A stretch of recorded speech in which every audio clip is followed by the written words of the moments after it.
Shalom, salam berkat dari kami untuk pendengar sekalian. Saat ini pendengar akan diberkati dengan program Hari Ini Harinya Tuhan bagian yang ke-8. Sebuah program rohani tentang doktrin Alkitab yang menolong kita untuk semakin tertanam dalam kebenaran firman dan bertumbuh dalam kemuliaan. Bersama hambanya, Pendeta Gilbert Lumendo, STH. Banyak orang merasa doktrin Alkitab sebagai sesuatu yang membingungkan. Tetapi tahukah saudara bahwa doktrin Alkitab intinya adalah memahami Alkitab dengan benar, dengan pemahaman yang sistematis, sehingga kita terus dapat tertanam di dalam kebenaran firman, sehingga kita terus bertumbuh di dalam kemuliaan Allah. Buka hati saudara sekalian untuk menerima berkat-berkat firman-Nya hari ini. Hidup manusia sangat ditentukan dengan apa yang ada dalam hatinya. Dan Alkitab dengan tegas berkata bahwa hati adalah pancaran kehidupan. Berarti jika hati kita baik, maka berkat Tuhan akan banyak dalam hidup kita.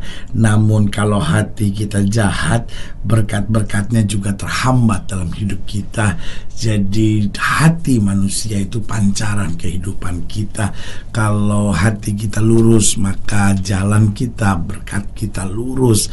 Tetapi sebaliknya, kalau hati kita bengkok, hati kita tidak lurus, maka berkat kita juga tersendat. Karena saudaraku yang kasih dalam Tuhan, hati menjadi kunci dari banyak hal kehidupan ini. Dan kalau kita pelajari hari-hari ini, dunia memang sedang menekankan tentang penampilan fisik misalnya.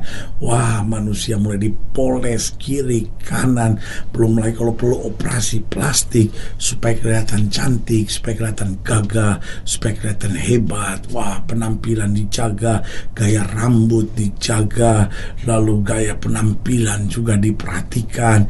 Tetapi saudaraku yang kasih dalam Tuhan, seringkali manusia tidak melihat hati. Padahal apa yang ada di wajah selalu sifatnya sementara. Wajah bisa makin hari makin tua, tetapi hati itu kunci segala sesuatunya. Saya selalu ingatkan begini, bahwa apa yang ada di wajah seseorang hanya akan ada dalam hidupnya untuk sementara, tetapi apa yang ada dalam hati orang dapat menentukan sorga atau neraka dalam hidupnya. Wajah tidak bisa membawa orang ke sorga, wajah juga tidak bisa membawa orang ke neraka, tetapi hati manusia dapat membawa manusia ke sorga. Artinya kalau hati kita baik, hati kita bersih, hati kita menjadikan Yesus sebagai Tuhan dan Juru Selamat, maka kita akan ke sorga. Tapi kalau hati kita busuk, hati kita jahat, hati kita penuh dengan segala hal yang tidak berkenan sama Tuhan, maka hati manusia itu akan menyeret manusia ke neraka. Karena itu jagalah hati kita dari segala kewaspadaan, karena dari situlah terpancar kehidupan kita. Haleluya. Selamat datang dalam program kita hari ini, Harinya Tuhan, sebuah program rohani yang kembali mengingatkan kepada kita betapa pentingnya kita menjadikan firman Tuhan sebagai dasar keseharian hidup kita. Karena selama kita menjadikan firman Tuhan sebagai dasar keseharian hidup kita, langkah-langkah ke depan kita penuh dengan kepastian, kemenangan, berkat, mujizat, dan perkara-perkara besar. Haleluya. Dan dalam program ini kita memang sedang membahas tentang orang yang tidak lurus hatinya. Nah, kalau kita mau jujur, hari-hari ini cari orang pintar itu banyak, cari orang kaya itu banyak, tapi cari orang yang lurus hatinya makin hari makin susah. Ada banyak orang pelayanan tetapi hatinya pun tidak lurus. Ada banyak orang yang kelihatannya baik tetapi hatinya pun tidak lurus. Ada banyak orang yang bahkan menyebut nama Tuhan tetapi dengan hati yang tidak lurus. Saudaraku yang kasih dalam Tuhan, biarlah setiap kita punya hati yang lurus. Suami-suami punya hati yang lurus terhadap istrinya, istri-istri punya hati yang lurus terhadap suaminya, orang-orang muda punya hati yang lurus dalam kehidupannya. Karena dengan hati yang lurus kita akan melihat kemuliaan anugerah kuasa Tuhan bekerja luar biasa dalam hidup kita. Haleluya. Nah, saudara yang kasih dalam Tuhan, dalam program ini, dalam pembahasan kita tentang orang yang tidak lurus hatinya, kita mau sama-sama lihat dari Habakuk pasal 2. Habakuk pasal 2 ayat yang pertama sampai ayat yang kelima. Habakuk pasal 2 ayat yang pertama sampai ayat yang kelima. Demikian firman Tuhan di bawah judul perikop, orang yang benar akan hidup oleh karena percayanya. Aku mau berdiri di tempat pengintaianku dan berdiri tegak di menara. Aku mau meninjau dan menantikan apa yang akan difirmankannya kepadaku dan apa yang akan dijawabnya atas pengaduanku. Lalu Tuhan menjawab aku demikian, tuliskanlah penglihatan itu dan ukirkanlah itu pada loh-loh supaya orang sambil lalu dapat membacanya, sebab penglihatan itu masih menanti saatnya. Tetapi ia bersegera menuju kesudahannya dengan tidak menipu. Apabila berlambat-lambat, nantikanlah itu, sebab itu sungguh-sungguh akan datang dan tidak akan bertangguh. Sesungguhnya orang yang membusungkan dada tidak lurus hatinya, tetapi orang yang benar itu akan hidup oleh percayanya. Orang sombong dan khianat dia yang melagak, tetapi ia tidak akan tetap ada. Ia mengangkat mulutnya seperti dunia orang mati dan tidak kenyang-kenyang seperti maut, sehingga segala suku bangsa dikumpulkannya dan segala bangsa dihimpunkannya. Saudaraku yang kasih dalam Tuhan, perhatikan kalimat penting ini di ayat yang keempat. Sesungguhnya orang yang membusungkan dada tidak lurus hatinya. Nah, saudaraku yang kekasih dalam Tuhan, ketidaklurusan dalam hati manusia akan menjadi sumber petaka dalam kehidupannya. Orang boleh saja pintar, tapi kalau hatinya tidak lurus, tidak akan disukai. Orang boleh saja kaya, tapi kalau hatinya tidak lurus, dia akan menjadi sumber masalah. Oh, suami boleh saja kelihatannya gagah, tapi kalau hatinya tidak lurus, dia membuat istrinya sengsara. Istri boleh saja kelihatan cantik, istri boleh saja kelihatan pintar masak, tapi kalau hatinya tidak lurus, dia hanya menjadi sumber petaka dalam keluarga. Karena itu, saudaraku yang kasih dalam Tuhan, mari kita selidiki siapa sebetulnya orang yang tidak lurus hatinya. Biasanya setiap kita langsung berkata, saya sih banyak kekurangan, tapi hati saya lurus. Setiap orang pikir hatinya lurus, tapi mari kita lihat sebetulnya siapa orang yang hatinya tidak lurus. Yang pertama, orang yang hatinya tidak lurus adalah orang yang serakah. Orang serakah itu adalah orang yang hatinya tidak lurus. Orang bisa saja di gereja, orang serakah bisa kadang-kala ikut terlibat dalam pelayanan, orang serakah itu kadang-kala bisa ngomong tentang Tuhan, tetapi kelihatan sekali orang serakah itu orang yang selalu merasa bahwa dia hidupnya kurang, dia mesti tarik lebih banyak lagi, dia mesti raih lebih banyak lagi, dia mesti dapat lebih banyak lagi, halal atau haram, pokoknya saya dapat banyak.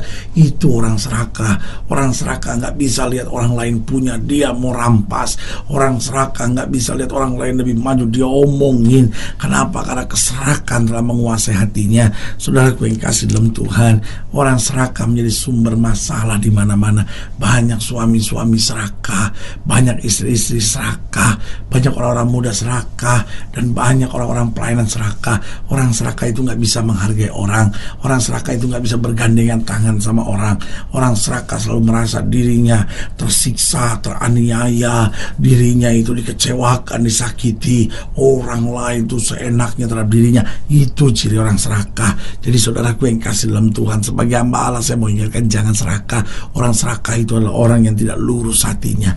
Orang serakah itu selalu merasa dirinya kurang, orang lain seenaknya terhadap dirinya. Itu ciri orang serakah. Yang kedua, saya pelajari siapa orang yang tidak lurus hatinya, yaitu orang yang iri hati. Ada orang yang gak bisa lihat orang lain lebih dari dirinya. Ada orang yang gak bisa lihat orang dipuji di depan dirinya. Oh, ada banyak suami iri sekali, ada banyak istri iri sekali, ada banyak pelayan-pelayan Tuhan iri sekali. Saudaraku yang kasih dalam Tuhan, orang iri hati itu orang yang teraniaya. Orang iri hati itu orang yang tersiksa dalam hidupnya. Kenapa? Karena dia gak bisa lihat orang lain tertawa. Kalau dia lihat orang lain tertawa, dia pikir menertawakan dia, menghina dirinya. Saudaraku yang kasih dalam Tuhan, belajarlah untuk bangga melihat orang lain sukses. Belajarlah untuk bersuka cita melihat orang lain berhasil. Jangan suka omongin orang, jangan suka fitnah orang, jangan suka gosipin orang, apalagi jangan suka jatuhin orang. Biarlah hidup kita justru membawa damai, hidup kita bawa berkat, hidup kita justru mendorong orang lain supaya orang lain menerima kasih kuasa Tuhan yang luar biasa. Siapa orang yang tidak lurus hatinya? Yang pertama, orang yang serakah. Yang kedua, orang yang iri hati. Yang ketiga, siapa orang yang tidak lurus hatinya? orang yang pendendam. Saudaraku yang kasih dalam Tuhan, banyak rumah tangga diambang kehancuran. Kenapa? Karena istrinya pendendam, istrinya nggak bisa ngampunin kesalahan suami.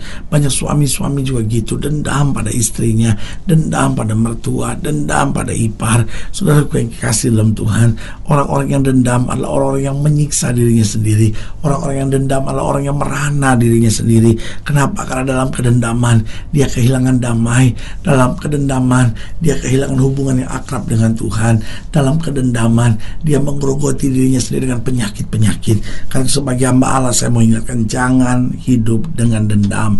Ingat, manusia boleh mereka-rekakan yang jahat, Allah kita akan mereka-rekakannya untuk kebaikan. Siapa orang yang tidak lurus hatinya? Yang pertama, orang yang serakah. Yang kedua, orang yang iri hati. Yang ketiga, orang yang pendendam. Yang keempat, siapa orang yang tidak lurus hatinya? Adalah orang yang sombong. Saudaraku, hidup ini apa sih yang kita mau sombongkan? Semua yang kita punya itu anugerah. Ini saatnya kita justru bersyukur. Tuhan, terima kasih, Tuhan sudah buat yang terbaik dalam hidup kita. Jangan sombong, jangan sombong, jangan sombong. Orang sombong pasti jatuh, tapi orang yang rendah hati akan diangkat oleh Tuhan. Dan yang kelima, yang terakhir, siapa orang yang tidak lurus hatinya? Orang yang dalam hatinya menyimpan berbagai kejahatan. Ada banyak orang wajahnya manis tapi hatinya busuk. Dia menyimpan berbagai kejahatan. Saudaraku yang kasih dalam Tuhan, biarlah di hati kita jangan ada kejahatan. Biarlah hati kita hanya menyimpan hal yang baik, hal-hal yang benar, hal-hal yang berkenan, hal-hal yang senantiasa meninggikan nama Kristus. Saudaraku yang kasih dalam Tuhan, jika seorang yang dilayani lebih jauh, hubungi kami melalui telepon, hubungi kami melalui surat, kunjungi website kami, karena kami ada untuk membawa Bapak Ibu Saudara senantiasa lebih dekat pada Tuhan dan mengalami kasih kuasa mujizat yang luar biasa. Haleluya. Secara khusus melalui program ini juga saya mau berdoa buat setiap orang yang sakit, setiap orang yang berbeban berat, karena saya percaya bahwa bagi Allah tidak ada perkara yang mustahil. Nah, saudara-saudara yang didoakan secara khusus, boleh taruh tangan kanan saudara di dada dan kita akan berdoa. Mari kita berdoa. Bapa, dalam nama Yesus, saya berdoa untuk setiap pendengar sekalian, khususnya mereka yang taruh tangan kanannya di dada, karena butuh mujizat, karena butuh kekuatan, karena butuh damai sejahtera. Bahkan mereka yang mungkin taruh tangan kanannya di dada karena hatinya tidak lurus selama ini, karena kami menyimpan keserakahan, iri hati, kami menyimpan dendam, kami menyimpan kesombongan, bahkan kejahatan. Bapak mau berdoa di dalam nama Yesus, Tuhan jamah, sehingga Tuhan ubahkan, Tuhan pulihkan, Tuhan tuntun kami dalam pengalaman mujizat. Bahkan keluarga kami diberkati, dipulihkan. Hari-hari depan kami banyak mujizat yang Tuhan sediakan buat kami, karena kami tahu Yesus kami dahsyat, tidak pernah berubah. Yesus beri kemenangan buat kami. Di dalam nama Yesus kami berdoa. Haleluya, amin. Saudara yang kasih dalam Tuhan, kita sudah berdoa. Ingat, tidak pernah Allah lalai menepati janjinya. Inilah saatnya buat kita untuk bangkit bersemangat, bersuka cita dalam menghadapi segala perkara, karena kita tahu Yesus hidup, Yesus berkuasa, dan Yesus selalu beri yang terbaik buat anak-anaknya. Doa saya menyertai saudara. Sampai berjumpa pada program berikut, dan jangan lupa jadikan hari ini harinya Tuhan. Haleluya.